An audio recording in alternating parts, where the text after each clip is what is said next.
28 युग कुंडलिकाच्या भक्तीसाठी विटेवरती उभ्या असणाऱ्या, जेव्हा नवती गोदा गंगा तेव्हा होती चंद्रभागा, जेव्हा नवते चराचर तेव्हा होते पंढरपूर, अशी या पंढरपूरची ख्याती आणि महिमा.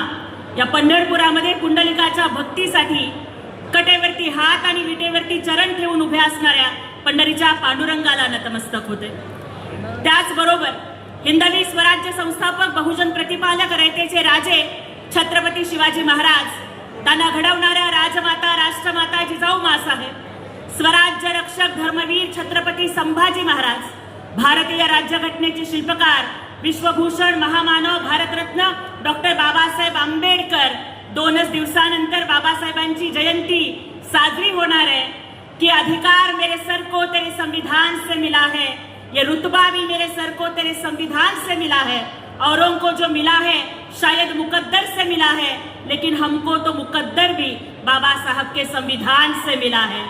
अशा भारतीय राज्यघटनेचे शिल्पकार, विश्वभूषण महामानव भारतरत्न डॉक्टर बाबासाहेब आंबेडकर, कालच आपण ज्यांची जयंती साजरी केली ते राष्ट्रपिता क्रांतीबा ज्योतिबा फुले, क्रांतीज्योती सावित्रीबाई फुले, आरक्षणाचे जनक राजर्षी छत्रपती शाहू महाराज, माता सावित्री, माता रमाई, माता अहिल्या, माता भीमाई या सर्वांच्या विचारांसमोर नतमस्तक होते. हिंदू हृदय सम्राट वंदनीय बाळासाहेब ठाकरे, धर्मवीर आनंद दिघे साहेब यांच्या विचारांना मानाचा मुजरा करते. आज मंचावरती उपस्थित असणारे महाराष्ट्र राज्याचे आरोग्य मंत्री माननीय नामदार प्रकाशजी आंबेडकर साहेब, सन्माननीय युवा खासदार माननीय धैर्यशीलजी माने साहेब, मंचावर उपस्थित असणारे आपल्या सोलापूर जिल्ह्यातला स्वाभिमान आणि आपल्या माणदेशी मातीचा अभिमान, काय झाडी आणि काय डोंगरच्या माध्यमातून ज्यांनी संपूर्ण महाराष्ट्रामध्ये आपली एक क्रेज तयार केली आणि परवाच झालेल्या अनेक नगरपालिकांच्या निवडणुकांच्या मध्ये सुद्धा विरोधकांना धूळ चारली, ते सन्माननीय माझे आमदार शहाजीबापू पाटील, ज्यांचा प्रवेश होणार आहे ते सन्माननीय अनिलदादा सावंत, भगीरथजी भालके, प्रणितीताई भालके आणि मंचावर उपस्थित सर्व मान्यवर. सर्वांची नावं घेत बसले तर खूप उशीर होईल. 5च मिनिटांमध्ये माननीय आपण ज्यांची वाट बघतोय आदरणीय उपमुख्यमंत्री आणि लाडक्या बहिणींचे लाडके भाऊ एकनाथरावजी शिंदे साहेब यांचं हेलिकॉप्टर पंढरपूरच्या पावन भूमीमध्ये लँड होणार आहे आणि साहेब आपणाला संबोधित करणार आहेत. पण त्यांच्या आधी या सोलापूरच्या मातीची एक लेक, ज्या लेकीच्या पाठीशी, ज्या गोरगरिबांच्या कष्टात जन्माला आलेल्या एका लेकीच्या कष्टाच्या आणि संघर्षाच्या पाठीशी माननीय एकनाथजी शिंदे साहेब हे पाठीराख्या भावाप्रमाणे उभे राहिले. आतापर्यंत लोकांना वाटायचं की राजकारणात मोठं व्हायचं असेल तर बाप मोठा लागतो, आडनाव मोठं लागतं, घराणं मोठं लागतं, घर मोठं लागतं, प्रॉपर्टी मोठी लागते, पैसा मोठा लागतो. पण एकनाथजी शिंदे साहेबांनी मला खासदार करून दाखवून दिलं की तुमचा संघर्ष मोठा असला तरी चालेल. एकनाथजी शिंदे साहेब प्रत्येक गोरगरिबाच्या, सर्वसामान्यांच्या पाठीशी खंबीरपणानं उभे आहेत. त्यामुळं प्रत्येक वेळेला ठणकावून सांगते की स्वतःच्या लेकीला खासदार करणारे नेते या महाराष्ट्रानं अनेक वेळेला बघितले, पण भीमाच्या लेकीला खासदार करणारे नेते एकनाथजी शिंदे साहेबांच्या रूपानं महाराष्ट्रानं पहिल्यांदा पाहिला. आणि त्यामुळेच गोरगरिबांच्या, मागासवर्गीयांच्या, शेतकऱ्यांच्या, लाडक्या बहिणींच्या, कामगारांच्या पाठीशी खंबीरपणाने उभ्या असणाऱ्या लोकनेत्याला मानाचा मुजरा करण्यासाठी आज पंढरपूरची ही जनता आज या ठिकाणी जमलेली आहे. स्वर्गीय आमदार भारत नाना भालके यांच्या बाबतीत जर आपण बोलायचं झालं तर काळ्या मातीचं मैदान असेल, लाल मातीचं मैदान असेल किंवा राजकारणाचं मैदान असेल, एकदा स्वर्गीय भारत नानांनी दंड थोपटले तर समोरचा प्रतिस्पर्धी चितपट झालाच म्हणून समजा. अशी ख्याती भारत नानांची होती. आणि त्यांचेच सुपुत्र माननीय भगीरथ दादा भालके आणि त्यांच्या स्नुषा प्रणितीताई भालके आज एकनाथजी शिंदे साहेबांचं नेतृत्व मान्य करून शिवसेनेचा स्वाभिमानी भगवा खांद्यावरती घेऊन शिवसेनेचा धनुष्यबाणाची आन बान शान राखण्याची शपथ घेऊन आज त्या शिवसेनेमध्ये प्रवेश करणार आहेत. त्यांचं मी मनापासून स्वागत करते. पुराणामध्ये गंगा पृथ्वीवरती आणण्यासाठी भगीरथ नावाच्या राजानं तपश्चर्या केली होती आणि भगीरथाच्या तपश्चर्येमुळेच भगवान शंकर प्रसन्न झाले आणि गंगा पृथ्वी तलावर आली. आज पंढरपूरच्या भगीरथांनी जी तपश्चर्या केली लोकसेवेच्या माध्यमातून त्याला प्रसन्न होऊन एकनाथजी शिंदे साहेबांच्या रूपानं विकासाची गंगा ही या पंढरपुरामध्ये येणार आहे असं म्हटलं तर त्यात वावगं ठरणार नाहीये. माननीय अनिलदादा सावंत यांचंही मी या ठिकाणी मनापासून स्वागत करू इच्छिते. आणि बघा, या पंढरपूरमध्ये जेव्हा आषाढीला, कार्तिकीला आणि प्रत्येक एकादशीला लाखो वैष्णव जमतात आणि भेदाभेद ब्रह्म अमंगळ म्हणतात, त्यावेळेला त्यांच्या खांद्यावरचा ध्वज हा भगवाच असतो. आणि त्यामुळेच या भगव्या ध्वजाला खांद्यावरती घेऊन आज ही पंढरपूरची हजारोंच्या संख्येने उपस्थित स्वाभिमानी जनता शिंदे साहेबांचं नेतृत्व मान्य करणार आहे. मंडळी, या पंढरपूरनं महाराष्ट्राच्या इतिहासामधला प्रत्येक मुख्यमंत्री पाहिला. प्रत्येक मुख्यमंत्री आषाढी वारीला येतात आणि मानाची महापूजा करतात. परंतु माननीय नामदार एकनाथरावजी शिंदे साहेब जेव्हा मुख्यमंत्री होते त्यावेळेला ते केवळ आषाढी वारीमध्ये मुख्यमंत्र्यांची मानाची महापूजा करण्यासाठी आले नाहीत. त्याच्या आधीच पंढरपूरचा दौरा लावून वारकऱ्यांच्यासाठी पाण्याची सोय आहे का नाही, वारकऱ्यांच्यासाठी चंद्रभागेच्या वाळवंट्यामध्ये दवाखाने उपलब्ध आहेत का नाही, वारकऱ्यांच्यासाठी औषध पाण्याची सोय आहे का नाही, त्यांच्यासाठीच्या इतर शौचालयाच्या सुविधा आहेत का नाही, इतकंच काय तर मोबाईल टॉयलेट्स मध्ये पाणी पुरेशा दाबानं येतं का नाही हे बघणारे आणि विठ्ठलाच्या पूजेच्या आधी वारकऱ्यांमध्ये विठ्ठल शोधून वारकऱ्यांची पूजा बांधणारे या महाराष्ट्राच्या इतिहासातले एकमेव मुख्यमंत्री झाले. त्यांचं नाव माननीय एकनाथरावजी शिंदे साहेब. ज्या पद्धतीनं पुंडलिकानं आपल्या आई वडिलांची पूजा बांधली, आई वडिलांची सेवा करताना विठ्ठल जरी दर्शनाला आला तर भक्त राज पुंडलिक म्हणाले की विठ्ठला देवा, ही वीट तुझ्या पुढे टाकतोय, तोपर्यंत विटेवरती उभा राहा, मी माझ्या आई वडिलांचे पाय दाबतो. विठ्ठलाच्या दर्शनाच्या आधी माय बापाच्या सेवेला पुंडलिकानं प्राधान्य दिलं आणि तीच लोकसेवेची परंपरा चालवत माननीय एकनाथरावजी शिंदे साहेबांनी सुद्धा ते मुख्यमंत्री असताना आधी वारकऱ्यांच्या सेवेला प्राधान्य दिलं, मग विठ्ठलाची पूजा बांधली. सगळ्या वारकऱ्यांच्यासाठी विमा उतरवणारे एकमेव मुख्यमंत्री म्हणजे माननीय एकनाथरावजी शिंदे साहेब. आषाढीच्या, कार्तिकीच्या, चैत्रीच्या वारीला सौघ्या महाराष्ट्रातून नव्हे तर भारतातून येणाऱ्या वारकऱ्यांच्या सगळ्या वाहनांना टोल माफ करणारं नेतृत्व म्हणजे माननीय एकनाथरावजी शिंदे साहेब. म्हणूनच मी नेहमी म्हणते की बघा, भक्ती जेव्हा भुकेमध्ये शिरते तेव्हा तिला उपवास म्हणतात. भक्ती जेव्हा पाण्यामध्ये शिरते तेव्हा तिला तीर्थ म्हणतात. भक्ती जेव्हा प्रवासाला निघते तेव्हा तिला यात्रा म्हणतात. भक्ती जेव्हा संगीतामध्ये शिरते तेव्हा तिला भजन किंवा कीर्तन म्हणतात. भक्ती लोकसंगीतामध्ये शिरली तर तिला भारूड म्हणतात. भक्ती घरामध्ये शिरली की घराला मंदिर म्हणतात. भक्ती माणसामध्ये शिरली की त्याला माणुसकी म्हणतात. आणि जर भक्ती राजकारणामध्ये शिरली तर त्यांना एकनाथरावजी शिंदे साहेब म्हणतात. कारण राजकारण हे सत्तेसाठी करायचं नसतं, राजकारण हे पॉवर पॉलिटिक्स साठी करायचं नसतं, तर राजकारण हे जनतेच्या सेवेसाठी करायचं असतं.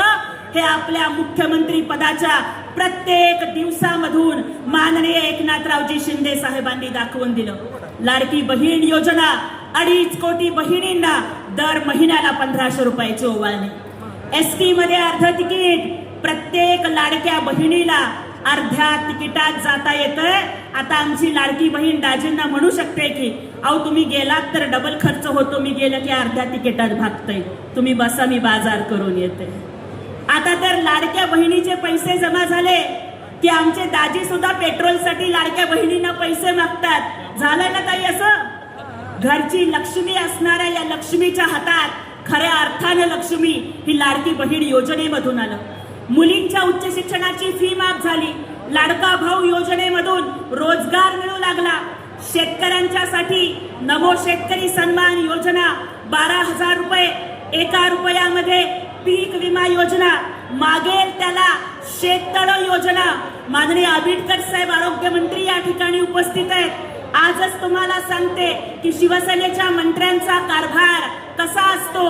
सकाळी सोलापूरच्या नवीन सिव्हिल हॉस्पिटलमध्ये लहान मुलांचं हृदयरोग तपासणीचं शिबिर होतं आणि तिथे आम्ही व्हिडिओ कॉलवरती आबिटकर साहेबांना मागणी केली 2D इको मशीनची आणि व्हिडिओ कॉलवरतीच माननीय आबिटकर साहेबांनी जाहीर केलं की सोलापूरच्या नवीन सिव्हिल हॉस्पिटलला लहान मुलांच्याच नव्हे तर सगळ्यांच्याच हृदयरोग तपासणीची 2D इको मशीन देणार. एकदा जोरदार टाळ्या वाजवून आपण त्यांचं अभिनंदन करूया. महात्मा फुले आरोग्य योजनेच्या 2.5 लाख रुपयाचे 5 लाख रुपये शिंदे साहेब मुख्यमंत्री असताना झाले आणि मुख्यमंत्री वैद्यकीय सहायता योजनेमधून अवघ्या 2.5 वर्षामध्ये 50,000 पेक्षा जास्त रुग्णांना 450 कोटी रुपयाची मदत दिली गेली. किती सांगू, प्रत्येक दिवस योजनांनी भारलेला.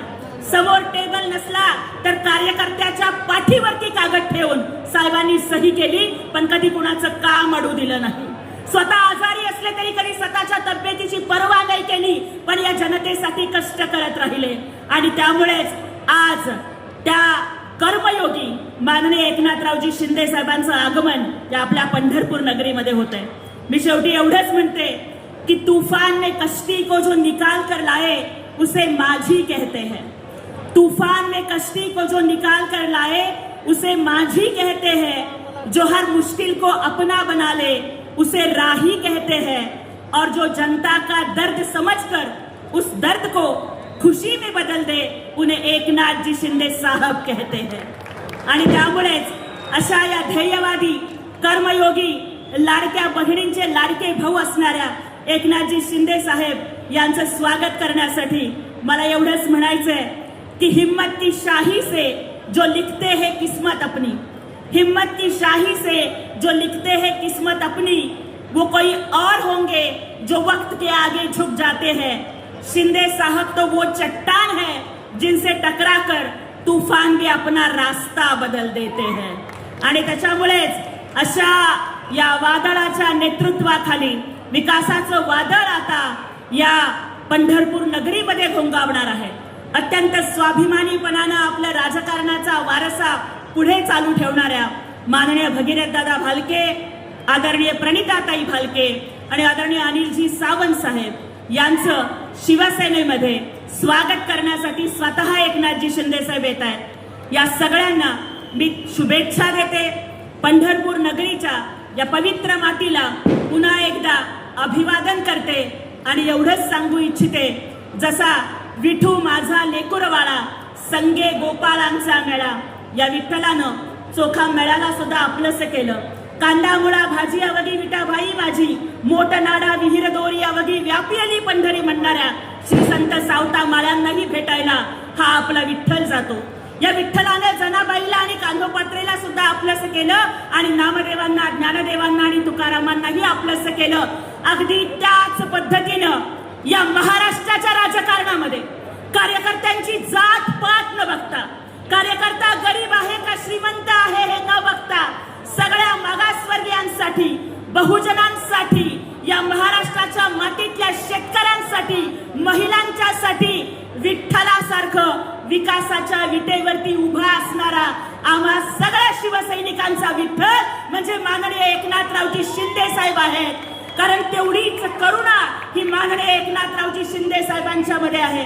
मंडळी, माऊली हा शब्द फक्त आईसाठी, महिलेसाठी वापरला जातो, पण विठुरायाला आपण तो देव आहे हे माहिती असताना सुद्धा विठू माऊली म्हणतो. संत ज्ञानेश्वरांना सुद्धा आपण ज्ञानेश्वर माऊली म्हणतो.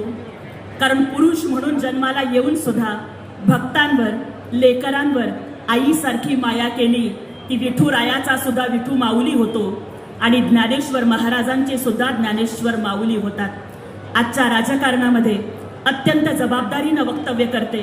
कार्यकर्त्यांचं दुःख बघून डोळ्यात पाणी येणारे, कुठल्याही रुग्णाच्या अडीअडचणीमध्ये धावून जाणारे, अतिवृष्टी झाली की शेतकऱ्यांच्या बांधावरती मदत पोहोचवणारे, कुठल्याही नैसर्गिक आपत्तीमध्ये मदतीला धावून जाणारे, पहलगामला दहशतवाद्यांचा हल्ला होऊ दे किंवा इराण इराकच्या युद्धामध्ये भारतातले नागरिक दुबईमध्ये अडकून पडू देत, तिथे सुटकेसाठी विमान पाठवणारे, कोसळत्या पावसामध्ये इर्षाळवाडीचा मदतीचा गड चढणारे, सगळ्या लाडक्या बहिणींच्या डोळ्यातले अश्रू पुसणारे एकनाथजी शिंदे साहेब हे आम्हा सगळ्यांसाठी आज एकनाथ माऊलीच झालेले आहेत. कारण आमचं दुःख, आमच्या वेदना, आमचा संघर्ष या सगळ्या गोष्टी ते अनुभवतात, समजून घेतात आणि कार्यकर्त्यांच्या दुःखावरती करुणेची, मायेची फुंकर घालतात. म्हणूनच हा लाखोंच्या संख्येनं जमलेला तमाम शिवसैनिक माननीय एकनाथरावजी शिंदे साहेबांना एकनाथ माऊली म्हणतो.